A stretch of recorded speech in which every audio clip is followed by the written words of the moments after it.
Welcome to the Manitoba Ag Days podcast, where we hear from some of the most relevant, up-to-date, informational speakers in our industry. In episode 28, Peter Manis, farm management consultant, MNP LLP, tells his story. Buying with confidence, executing your equipment plan. Thank you for having me, the opportunity to speak to you this afternoon. Today, usually in September, we get together as our M&P team and talk about the things that we're going to talk about at Ag Days. And I said, man, we got to talk about equipment.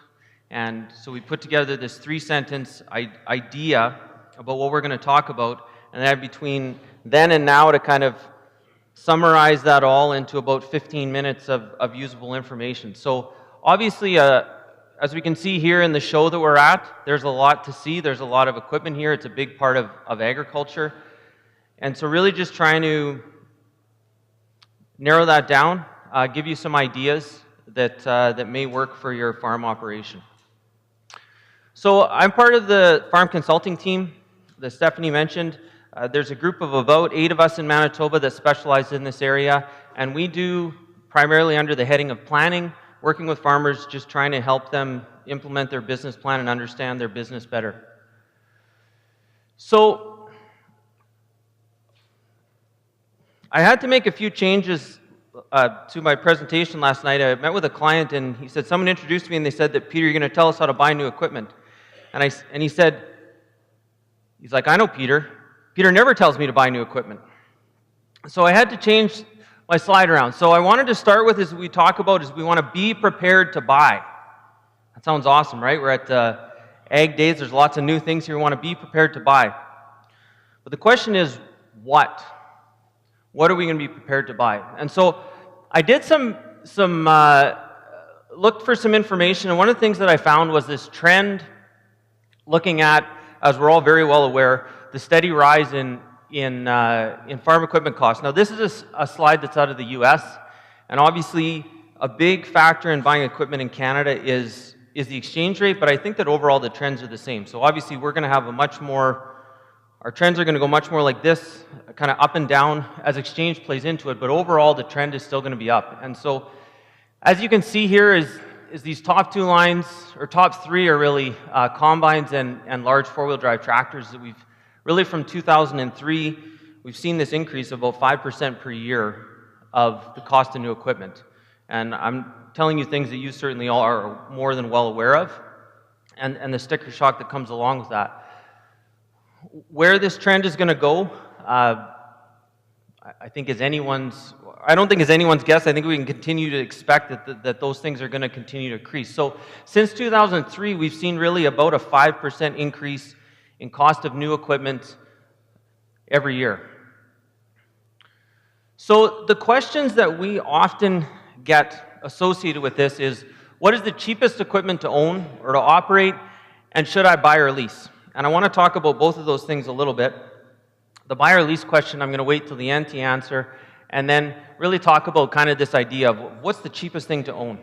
And so I did some very in-depth analysis in terms of what the cheapest equipment is to own. And I like to talk about the big 5, which is 2 tractors, an air drill, a sprayer, and a combine or combines. And so if we think about this for a 3,000 to 4,000 acre farm, the very in-depth analysis that I did, looking at the cheapest option for the big 5, is this. A very nice line of early 90s equipment, complete with a 475 horsepower tractor, a tractor for the grain cart. Who was at the canola? I swear this is just by chance. Who was at the 80 bushel canola guy yesterday? And what was the air seeder that he was using? A Flexicoil 5000. That's totally by accident. And 2 very nice looking 9610s. With a total cost of $235,000 for all of those, which should be more than adequate to meet your needs from a cost standpoint on a 3,000 to 4,000 acre farm.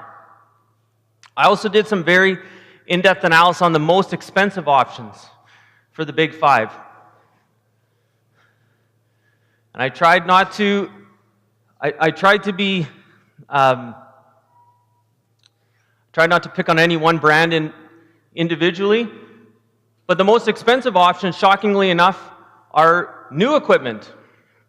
And if you total these things up completely, this is completely by chance, is that it is 10 times the price of what our early 90s models or late 80s models give us. So the question though is, so what? And does it really matter?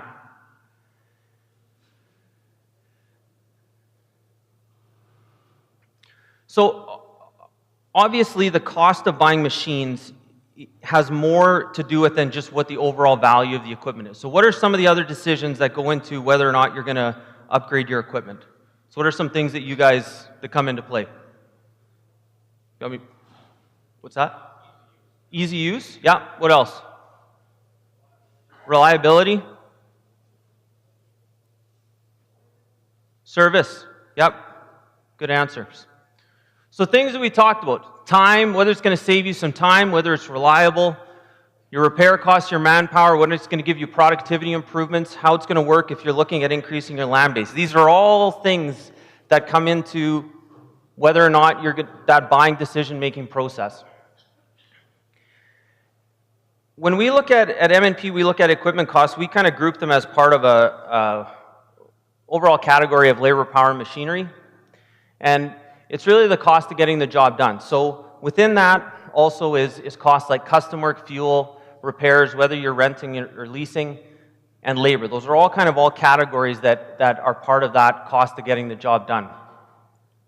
And if we look at, shockingly enough, that as we're seeing the cost of equipment rise, if we look on a per acre basis for grain farms, is we've seen this cost also continue to increase over that time period as well. And we've gone back in 2011 from $119 an acre, that trend is up over $140, and I would expect for 2017 and 18 at some point we're going to eclipse $150 an acre. But average is not a goal, it is only our guide. And so within that is that we see the range in those numbers, and this is just for grain farms growing predominantly wheat, canola, soybeans, a range between $75 and $200 an acre. The problem with this, and this is really, I think, the challenge in trying to figure this out from an advisory standpoint, is that there's no guarantee that the producer that has $75 an acre is making the most money. Or the flip side of that is that the producer that's spending $200 an acre is making the least money. And so really, it's trying to understand how that all works together. Is that it only matters relative to the job you're doing and how well you're doing it. So the targets that you have for your farm, we talk about profit targets, and that only is in relation to your time and money. So the target that you have in terms of how you'd like to spend your time, what you'd like to spend your time doing, and then overall the profitability of your business is really what has to drive your equipment strategy decision. And so you may find that if you look within these numbers is that you'll find producers that are equally profitable at $75 an acre labor, power, machinery costs as well as $200 an acre. So starting then to think about what the right questions are and how we can establish that. So first of all is, are you hitting your profit target? And if you're hitting your profit target, then really it's just a function of having the right equipment and strategy in place to do the things that you need to do. How does your labor, power, machinery contribute to that? So is it helping you to achieve the profit target? Are you offside in those expenses that's biting into the profit that you're expecting? And then thinking about what the alternative strategy is for your labor, power, and machinery. And thinking about that in relation to time. Is it going to save you time? Is it going to cost you more time? You're going to have to change what you're doing, the money that you're outlaying, and then the risk that's associated with it. So, getting ready to buy. we talked about at the beginning. The first part really is making a budget, and so thinking about what those expenses are. And the challenge with making this, starting with the budget, is the equipment purchases are lumpy. So we talk about those big five, is that whether you're on, depending on the strategy you're on, ideally if you're on a 5-year replacement plan of your big five, is that you would buy one every year, and then it would be able to smooth out your equipment expenses. But equipment expenses overall are pretty lumpy. So think about, I guess first of all, is what the fair market value of your equipment is. And I use a number of 15%, which is very similar to on your financial statement, your amortization expense, and start to think about that if that's able to achieve what you want it to achieve. We use the total equipment investment between $350 and $400 an acre for most dryland grain farms, and I would include in that the value of your leased equipment. So if you take the overall value of your equipment multiplied by the acres that you're farming, that should be in that $350 to $400 an acre range. A key part of this is really drafting a multi-year plan and thinking about a 3 to 5 year capital plan, a top 10 priority list. I had a client of mine, I won't say it's my idea, a client of mine that had gone through and they had projected hours out on all of their equipment as it related to their replacement plan. So when you think about how your equipment's going to slot into your plan, is how is it going to relate to other equipment? The two answers that probably the most common answer that I get from producers when I ask them what's on the budget for this year, is they say, well, nothing, everything's good. And then when I see them the next time in the summer, and I ask them what they bought, they said, well, there's a tractor, new tractor deal that we couldn't pass up, so we had to buy it. I said, well, how do we go from everything's good and for a couple years to I had to replace a tractor? And part of that is thinking about this multi-year plan. It's not taboo to say that you need to upgrade your equipment, that you need to reinvest in your business. And part of that multi-year plan is thinking about the cost of the upgrade. Because we saw that, obviously, as the new equipment is increasing in cost, is that then the expectation of what you're going to replace back to what you have is obviously going to be over a 5-year period. If we're seeing a 5% increase in new equipment, then your cost is going to be 25% higher than when you bought it 5 years ago. I think that a key part of being ready to buy is really measuring your success and understanding what it is that's driving your decision-making process and being able to evaluate it. So one of those is really looking at your repair costs by unit. So we often talk about repair costs as being a driver for upgrading equipment, but I would say the majority of producers don't track repair costs by implement type or by specific implement. So how can you compare your repair costs if you run, as an example, you run 2 combines, or if you have multiple tractors and you're trying to compare which to keep and what not to? How can you compare that if you don't track it? And how can you compare your repairs on your existing units to your previous units if you don't track it? And obviously that means that you get to spend more time doing the best part of farming, which is bookkeeping, right? That's everyone's favorite. But if you're not tracking that information, then how can you make an informed decision? Downtime by unit. Significant concern, risk associated with generally with running older equipment. But do we know what it is? Do we keep track of what it is? Or is it like the decision in my household to buy a 4-wheel drive is based on, I remember getting stuck in a snowstorm 3 years ago and I really needed a 4-wheel drive vehicle, so I'm going to buy it. So if we're not keeping track of these things, then how can we make an informed decision about whether it's going to work or not going to work? And then also then your efficiency claims and the savings that are associated with that. A big part of a lot of technology that's out there is new equipment, is it's going to improve, there's going to be savings. Fuel savings is a good example, or even seed savings with seeders. How do we know and can we make informed decisions if we're not measuring what the outcome is, whether it's actually doing what it's supposed to be doing? I'm sure that most of you know Professor Don Flayton. I remember him putting together a presentation, and he took all of the claims associated with the inputs in a canola crop and put them together and laid them out, and everyone was expected to get 150 bushel canola crop based on the expectations that every one of the claims that were made for those inputs. And equipment is no different than that. If we don't measure it, then how are we actually ultimately going to understand whether it's making us more money or not? Thinking about alternatives, obviously custom work, short-term rental, and then thinking about whether you should be buying sooner than kind of your standard plan and running it longer, or all parts to your plan. Really a key step then is reviewing your plan against your profit target.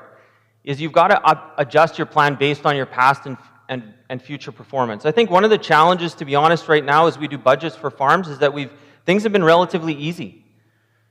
We're going to complain that the price of wheat is too low the same way we always complain the price of wheat is too low, but we're going to do budgets for 2018 and they're going to look pretty good.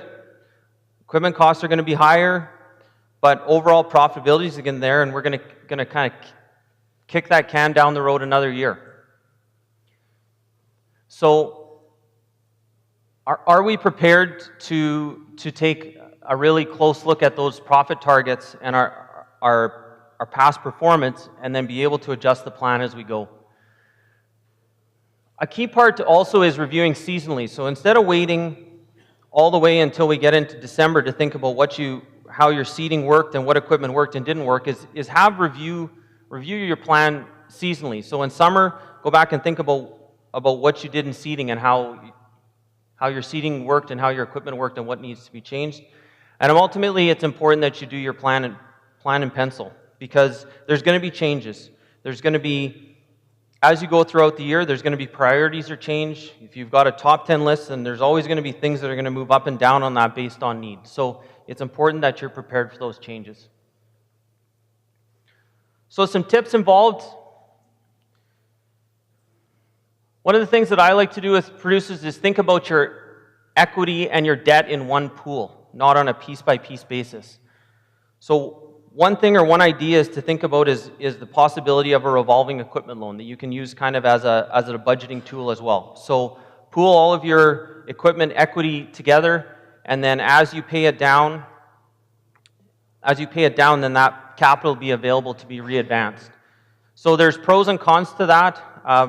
It works really well until your equipment dealer comes out with a 0.9% financing that you just can't pass up, so you'll just sneak that in there and the payment won't be too much, but we do that 3 or 4 times and it kind of defeats the purpose of the revolving loan. But I think from a management perspective that it works really well. And so instead of thinking about your equity though as, well, I've got 2 more payments on this piece of equipment and then I own it, is think about it as a pool. What's the overall equity that you've got in your equipment? What's the overall cost and debt, and how are you managing that all together? Develop a unique buying strategy for each piece of equipment. So don't get yourself locked into this idea that we have to buy it when it's 5 years old and run it for 7 years, and that we're going to do that for all of our equipment and it's all going to be the same. Just think about a unique strategy. A lease may work for you on your tractors, but it might not work on your combines or vice versa. So think about really open to what's going to work with the individual piece. And then as you budget for those things, as I mentioned before, is think about a 3 to 5% increase in cost payments per year and thinking about how that's going to roll out from a replacement standpoint. So if you're going to run a piece of equipment for 5 or 10 years, then you're going to expect a 25%, a 50% increase in what the cost is going to be when you go to replace that.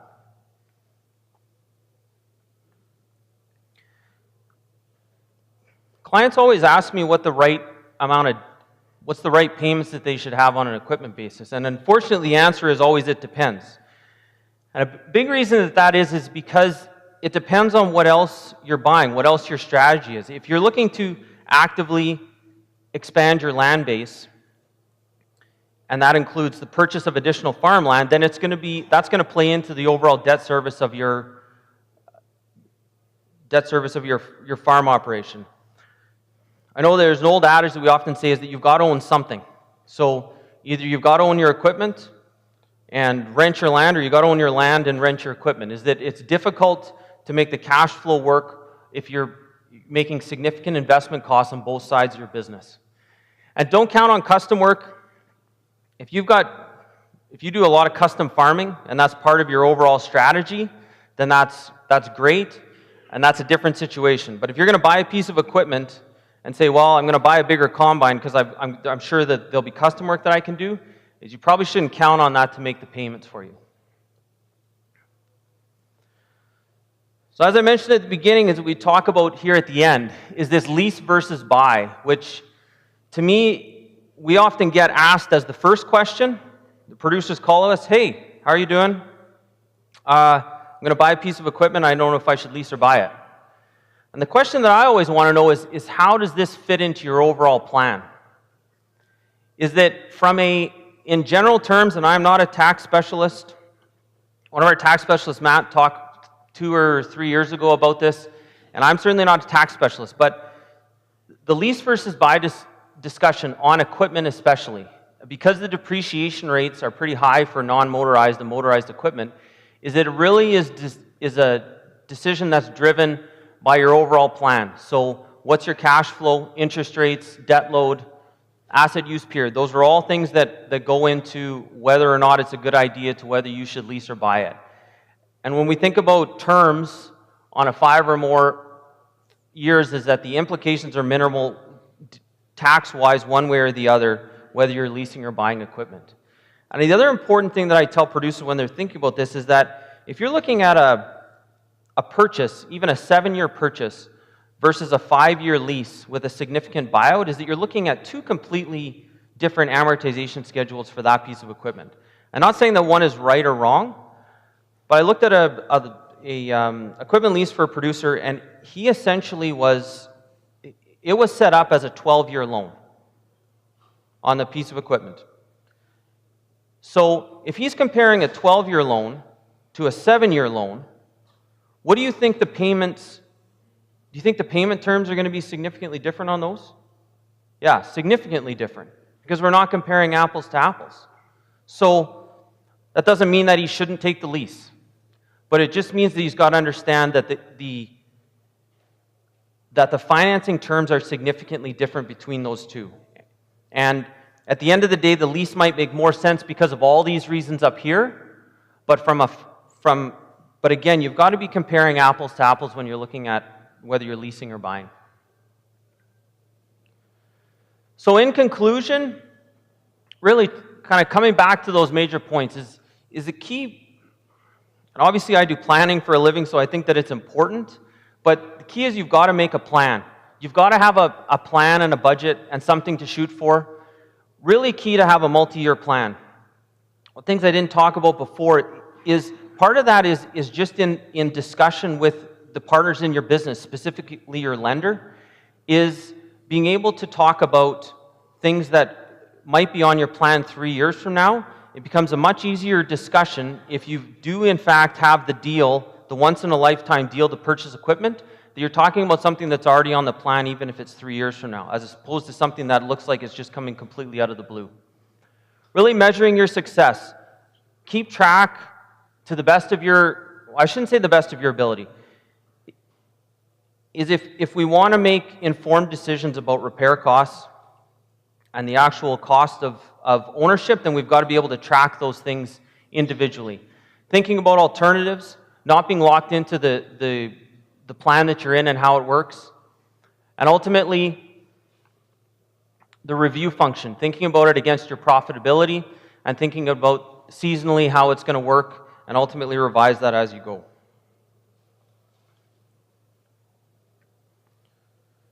So with that, if there's, I'm willing. From select few. If I know you, you can't ask a question. I'm just kidding. Any questions, concerns, disagreements? I like disagreements. Peter, could you just repeat the question? Yes, so the question was, the numbers that I used? I used Tractor House to get those equipment valuations. So Are you asking like from a fair market value standpoint? Like if you're a staff or just? I guess the question was where I get the values from a fair market value standpoint.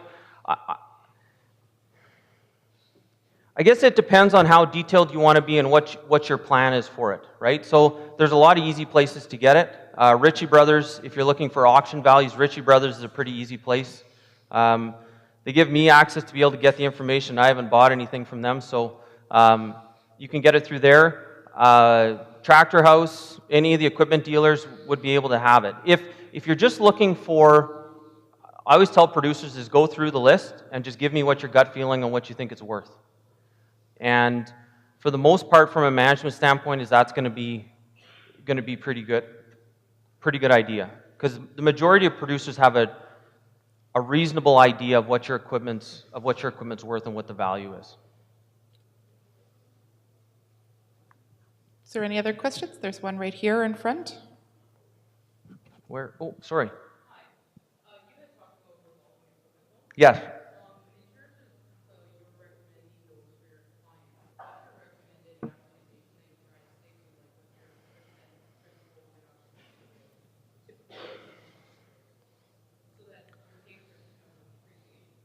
Yeah, so The question is? The question is, you're kind of bossy back there. What? So you're kind of bossy back there. I am, very much so. The question was on a revolving equipment loan, what I use for amortization. I guess I would be more interested in how the payment matches to what your budget is. So if you're using it as a budgeting tool, so if we go through the math and say, well, we need to replace let's say $150,000 a year in equipment, then obviously you've got to set it up in a way that you're for sure making that amount of payment if your expectation is that you're going to re-advance it, right? And it also will depend on whether all of your equipment is lumped in there or not. I've got some producers that they keep their combine separate as an example, just because because of the way the financing terms are. But I would say, I would say at minimum it's got to match what your purchase expectations are. Because historically equipment's been bought on 5-year terms, but really, even if you're buying, your equipment is still going to have value after 5 years, right? So you are going to be building equity over time if you're on a 5-year term. And as I said, I would go back to, my banker friends in here are going to get a little bit nervous, so I have to be careful. So I guess, to me, if you look at like a 7-year amortization on equipment, is that it becomes a little bit closer in terms of matching what your pay down is to actual depreciation of the equipment asset. The challenge is that revolving loans are, from an equipment standpoint, and I understand from a security standpoint, is completely different than what we've done before, right? Is because we're talking about a pool of assets as opposed to a specific asset, so it becomes the terms on it and just making it all work from a financing perspective can be a bit of a challenge. But I hope that long answer was.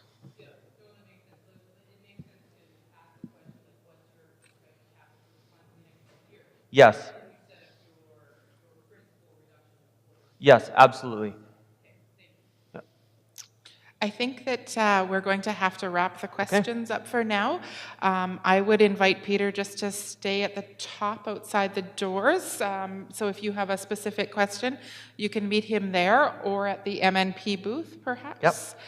Yep. Peter, thank you very much on behalf of Manitoba Ag Days for spending some time with us here today. Thank you. Thanks for tuning in to the Manitoba Ag Days podcast. We'll see you next year from January 22nd to 24th, 2019.